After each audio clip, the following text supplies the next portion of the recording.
وَيَوْمَ يَحْشُرُهُمْ جَمِيعًا يَا مَعْشَرَ الْجِنِّ قَدِ اسْتَكْثَرْتُم مِّنَ الْإِنسِ وَقَالَ أَوْلِيَاؤُهُم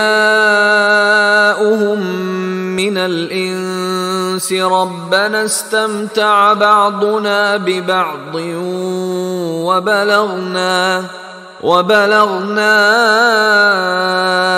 أَجَلَنَا الَّذِي أَجَّلْتَ لَنَا قَالَ النَّارُ مَثْوَاكُمْ خَالِدِينَ فِيهَا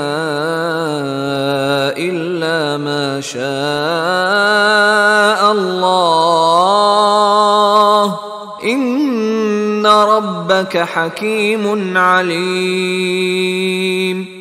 وَيَوْمَ يَحْشُرُهُمْ جَمِيعًا، اور جس دن کہ وہ جمع کرے گا ان کو سب کو، یا معاشر الجن، اللہ تعالیٰ فرمائے گا اے جنوں کی جماعت، قد استکثرتم من الانس، واقعتاً تم نے تو انسانوں میں سے بہتوں کو ہتھیا لیا۔ جو کہا تھا اس بڑے جن نے، عزازیل نے، کہ تو دیکھے گا وما تجد اکثرهم شاکرین، کہ ان کی اکثریت شکر کرنے والی نہیں ہو گئی، تو گویا کہ ایک طرح کا شاباش جو ہے اللہ تعالیٰ کی طرف سے ان کو دی جائے گی۔ یا معاشر الجن قد استکثرتم من الانس، تم نے تو بہت سے انسانوں کو ہتھیا لیا۔ وقال اولیاؤہم من الانس، اور جو ان کے ساتھی تھے انسانوں میں سے، ان کی غیرت ذرا جاگے گی کہ اللہ تعالیٰ نے یہ کیا کہہ دیا کہ ان جنات نے ہمیں جو ہے ہتھیا لیا اور شکار کر لیا۔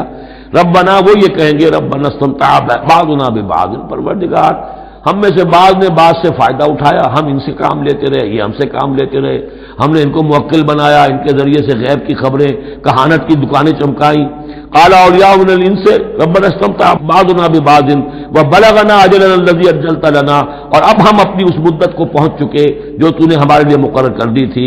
قال النار مسواکم، اللہ فرمائے گا اب آگ ہے تمہارا ٹھکانہ، خالدین فیہا الا ما شاء اللہ، اب تم رہو گے اسی میں ہمیشہ ہمیش سوائے اس کے جو اللہ چاہے۔ ان ربک حکیم علیم، یقیناً تیرا رب حکیم اور علیم ہے۔